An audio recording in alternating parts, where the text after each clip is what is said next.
Halo dan selamat datang kembali. Hari ini kita akan melakukan penelusuran mendalam ya ke satu bab spesifik. Bab 16, judulnya Cangkir.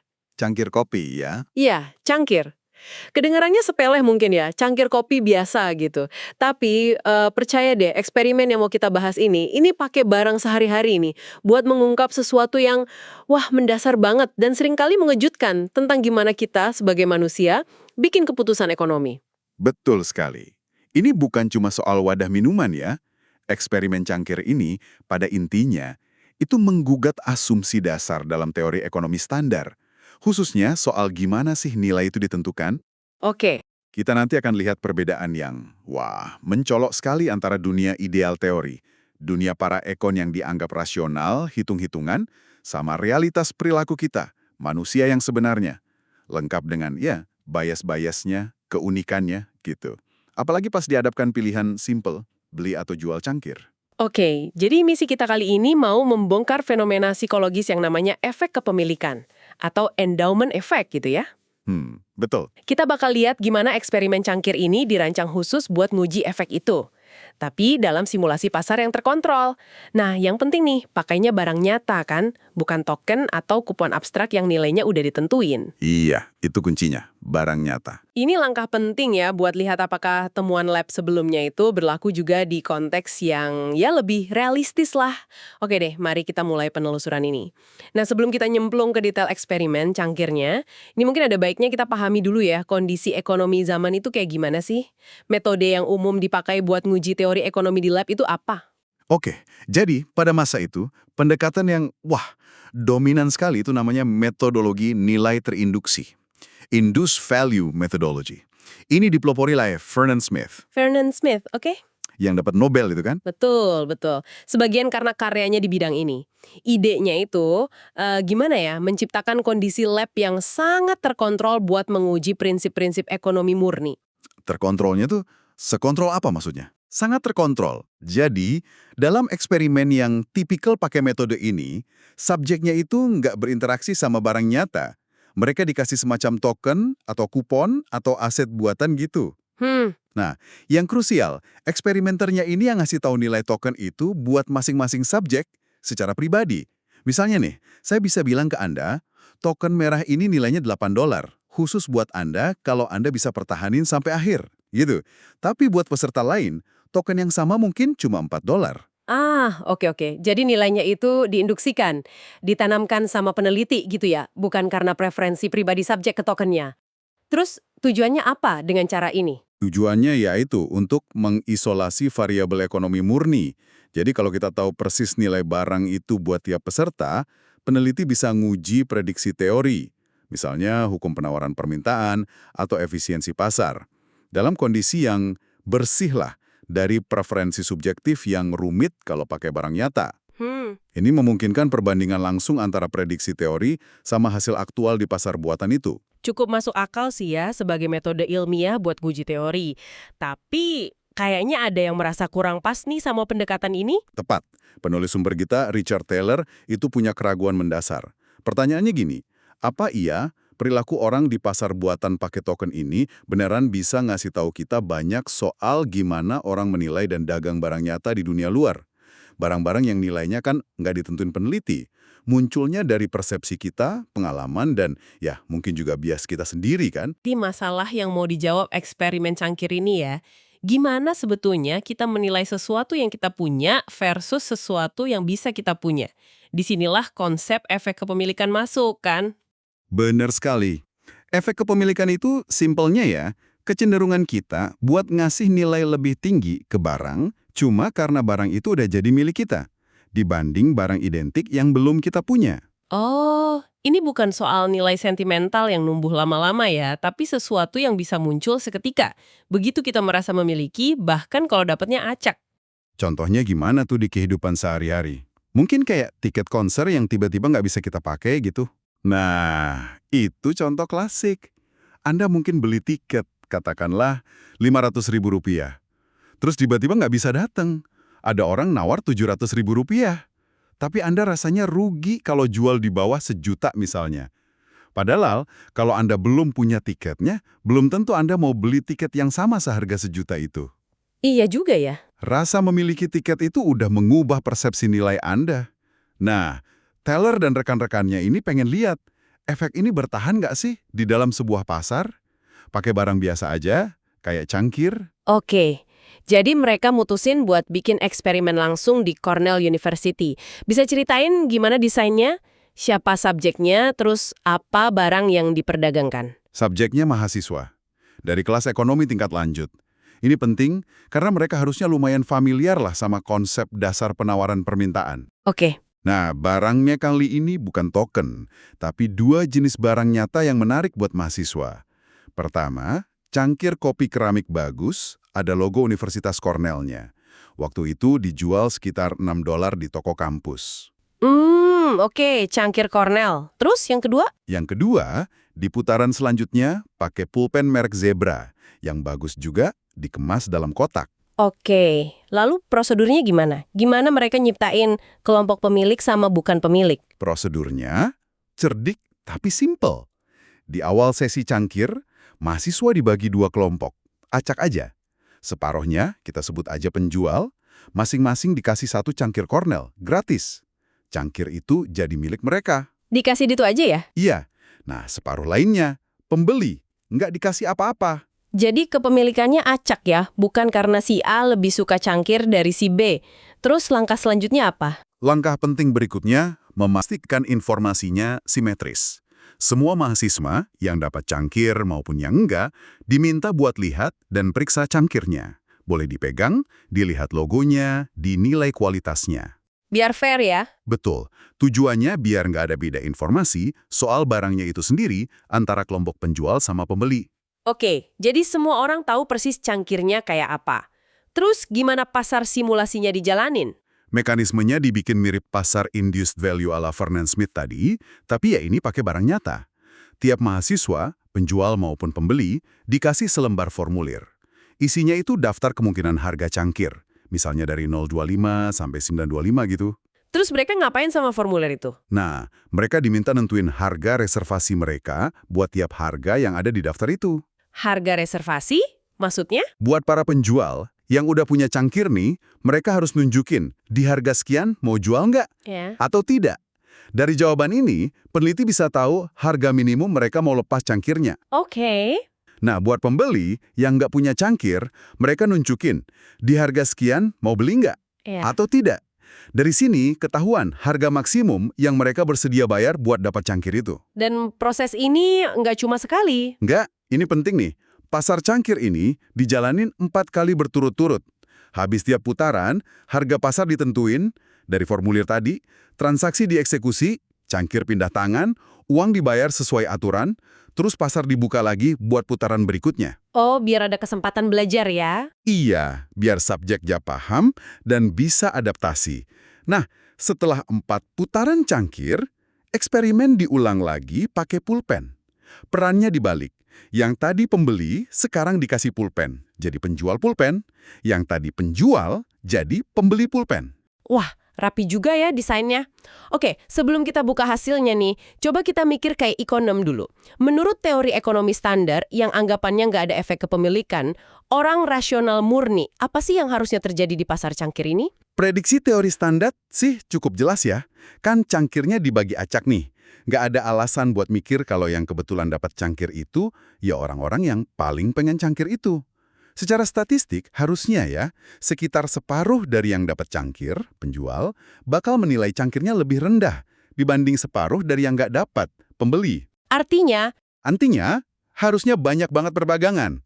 Cangkir-cangkir itu bakal pindah tangan dari pemilik awal yang kurang menghargai, mau jual murah, ke calon pembeli yang lebih menghargai, mau bayar mahal. oke. Kalau di eksperimen ada katakanlah 44 peserta, 22 penjual, 22 pembeli, teori itu prediksi sekitar separuh cangkir ya, 11 cangkir lah, harusnya pindah tangan di tiap putaran pasar. Volume perdagangannya harusnya tinggi. Mirip kayak yang biasa dilihat di eksperimen token induced value itu. Masuk akal sih kalau kita abain efek kepemilikan. Nah, sekarang deg-degan nih. Apa yang sebenarnya terjadi? Bener nggak prediksi para ekon ini? Nah, disinilah kita lihat jurang pemisahnya antara teori sama realitas perilaku manusia. Hasilnya Itu bukan cuma beda tipis, tapi anjlok, dramatis banget. Jumlah cangkir yang beneran diperdagangkan dalam 4 putaran pasar berturut-turut itu cuma 4, 1, 2, dan 2. Tunggu. 4, 1, 2, 2. Itu rata-rata cuma 2 sampai 3 transaksi per putaran. Padahal teorinya prediksi 11. Loh, jauh banget. Jauh sekali. Cuma sekitar ya 10-20% lah dari volume perdagangan yang diharapkan teori standar. Ini bukan anomali statistik kecil-kecilan ya, ini perbedaan fundamental dalam perilaku. Apa yang bikin perdagangannya sedikit banget? Cangkirnya nggak menarik gitu. Tapi kan tadi katanya semua bisa periksa. Penyebabnya bukan di cangkirnya, tapi di, yaitu, psikologi kepemilikan. Kesenjangan valuasi antara yang punya cangkir sama yang enggak ternyata gede banget. Para penjual mahasiswa yang baru aja dikasih cangkir beberapa menit sebelumnya, jadi males banget buat ngelepasinnya. Oh ya? Harga jual median mereka, harga tengahnya lah ya, itu stabil di kisaran $5.25 di tiap putaran. 5/4 dolar. Lumayan tinggi ya kalau harga di tokonya $6. Terus gimana dengan pembeli yang nggak punya cangkir? Berapa mereka nawar? Nah, di sisi lain, para pembeli ini ternyata nggak terlalu ngebet juga buat dapetin cangkir itu. Harga beli median mereka, harga tengah yang mereka mau bayar, itu cuma sekitar $2.25 sampai $2.75. Wow, jadi ada gap besar di situ ya. Penjual rata-rata baru mau lepas di atas $5, pembeli rata-rata cuma mau bayar di bawah $3. Bedanya hampir 2 kali lipat. Persis. Harga yang diminta penjual, willingness to accept atau WTA, itu rata-rata lebih dari 2 kali lipat harga yang ditawar pembeli, willingness to pay atau WTP. Ya kalau beda valuasinya segede itu, wajar aja kan kalau cuma sedikit banget transaksi yang bisa kejadian. Cuma di kasus langka aja harga jual minimum penjual ketemu sama harga beli maksimum pembeli. Dan yang penting dicatat juga, eksperimen yang diulang pakai pulpen itu nunjukin pola yang persis sama. Jadi ini bukan kebetulan gara-gara cangkir aja. Wah, ini benar-benar bukti kuat buat efek kepemilikan ya. Fakta bahwa cuma memiliki sesuatu, walau acak dan baru sebentar, bisa drastis banget ngubah cara kita menilai barang itu. Ini rasanya relate banget deh. Saya jadi ingat waktu mau jual gitar lama saya, di kepala saya, wah nilainya tinggi nih, gitar saya gitu kan, banyak kenangan. Tapi tawaran yang masuk kok ya jauh di bawah ekspektasi saya. Mungkin saya juga kena efek kepemilikan waktu itu ya. Sangat mungkin. Eksperimen ini nunjukin kalau efek kepemilikan itu bukan cuma anekdot atau keunikan psikologis kecil-kecilan. Ini fenomena yang kuat, yang bisa secara signifikan neken volume perdagangan di pasar real. Bahkan pas pasarnya udah dirancang seefisien mungkin buat tukar-menukar. Wah, Ini tantangan langsung ke asumsi inti soal preferensi yang stabil dan independen dari kepemilikan dalam model ekonomi standar. lantas gimana implikasinya ke metode induced value yang kita bahas di awal tadi? Kalau metode itu justru ngilangin efek kepemilikan karena nilainya ditentuin dari luar, seberapa relevan hasilnya buat pahamin pasar barang nyata? Nah, itu pertanyaan yang penting banget. Dan jadi salah satu poin utama dari penelitian ini. Eksperimen cangkir ini nunjukin bahwa apa yang mungkin dianggap ekonom tradisional sebagai faktor yang seharusnya tidak relevan, supposedly irrelevant factors, atau SIFs dalam kasus ini ya status kepemilikan awal yang acak itu, ternyata dampaknya sangat relevan, sangat signifikan ke hasil pasar. Ini artinya, eksperimen induced value, walau berguna buat nguji logika internal teori, mungkin aja kehilangan dimensi psikologis krusial yang ngebentuk perilaku ekonomi kita di dunia nyata. Dan ada nggak sih kaitan antara efek kepemilikan ini sama konsep psikologis lain yang mungkin kita udah lebih kenal? Ada. Kaitan erat banget malah. Yaitu sama konsep keengganan rugi atau loss aversion. Dari teori prospeknya Daniel Kahneman sama Amos Tversky. Oh, loss aversion, oke. Loss aversion itu kan temuan psikologis bahwa dampak negatif dari sebuah kerugian itu rasanya jauh lebih kuat daripada dampak positif dari keuntungan yang nilainya sama. Bisa dijelasin lagi nggak gimana loss aversion ini jadi kayak mesin di balik efek kepemilikan di kasus cangkir ini? Tentu. Jadi gini cara kerjanya. Buat orang yang nggak punya cangkir, pembeli, dapat cangkir itu kan sebuah keuntungan. Iya. Tapi buat orang yang udah punya cangkir, penjual, ngelepasin cangkir itu dipersepsikan sebagai sebuah kerugian. Oke. Nah, karena rasa sakit akibat rugi itu kira-kira 2 kali lebih kuat daripada rasa senang akibat untung yang setara, ini ditunjukin banyak penelitian lain. Makanya, si penjual butuh kompensasi harga jual yang jauh lebih tinggi buat nebus rasa sakit kehilangan cangkir itu. Jauh lebih tinggi dibanding jumlah yang mau dibayar pembeli buat ngerasa seneng dapat cangkir itu. Perbedaan sudut pandang ya jadinya. Betul, perbedaan perspektif ini rugi versus untung itu yang nyiptain kesenjangan harga yang gede tadi. Ah, itu penjelasan yang mantap banget. Jadi bukan cuma karena kita suka barang kita, tapi lebih karena kita benci kehilangan apa yang udah kita anggap milik kita. Nah, kalau gitu apa nih pelajaran yang bisa kita tarik dari eksperimen cangkir Cornell ini buat kehidupan kita sehari-hari? Gimana ini ngubah cara kita mandang keputusan ekonomi kita, besar atau kecil? Implikasinya lumayan dalam sih. Pertama, dari sisi pasar secara umum ya, ini nunjukin kalau pasar itu mungkin nggak selalu seefisien yang digambarin teori. Kalau efek kepemilikan kuat, bakal ada semacam kelengketan stickiness. Barang jadi cenderung nggak pindah tangan sebanyak yang seharusnya kalau dinilai murni berdasarkan utilitas. Artinya, potensi keuntungan dari perdagangan, gains from trade, itu mungkin nggak sepenuhnya terrealisasi. Barangnya jadi kayak nyangkut gitu ya di tangan pemilik awal, walaupun sebenarnya ada orang yang lebih menghargai dalam arti mau bayar lebih mahal dari nilai guna si pemilik, tapi nggak setinggi harga yang diminta pemilik gara-gara loss aversion. Tepat sekali. Kedua, ini menggarisbawahi betapa krusialnya pembingkaian atau framing sebuah keputusan, dan juga peran titik referensi atau reference point. Gimana tuh maksudnya? Apakah Anda melihat transaksi dari sudut pandang melepas sesuatu, kayak penjual cangkir, atau mendapatkan sesuatu, kayak pembeli cangkir, itu secara fundamental ngubah perhitungan nilai Anda? Titik referensi Anda punya atau nggak punya, itu jadi kayak jangkar psikologis yang kuat banget. Ini juga berarti kita perlu lebih kritis sama model ekon yang terlalu simpel itu ya. Manusia nyata kan nggak selalu kayak robot kalkulator. Betul. Temuan kayak efek kepemilikan ini memperkuat argumen bahwa ekonomi perilaku, behavioral economics, yang secara eksplisit masukin wawasan dari psikologi tentang gimana manusia beneran mikir dan merasa, itu penting banget buat melengkapi dan memperkaya model ekonomi standar. Kita perlu paham human dalam segala kompleksitasnya, bukan cuma ekon yang ideal itu. Oke, mari kita coba rangkum ya penelusuran kita kali ini. Eksperimen pakai barang simpel kayak cangkir kopi Cornell ini ternyata membuka jendela lebar banget ya ke cara kerja pikiran kita pas bikin keputusan ekonomi. Hasilnya nunjukin kita nggak selalu rasional kayak model ekon di buku teks. Iya, Efek kepemilikan, kecenderungan nilai lebih tinggi apa yang udah kita punya itu nyata, kuat, dan signifikan banget ngaruh ke valuasi pribadi kita dan akibatnya ke hasil pasar. Ini juga nyorot pentingnya muji teori ekonomi nggak cuma pakai model abstrak atau token, tapi ya ngamatin langsung perilaku manusia nyata dengan barang nyata. dan nilai penting dari eksperimen ini ya di situ kemampuannya jembatani teori abstrak sama realitas perilaku.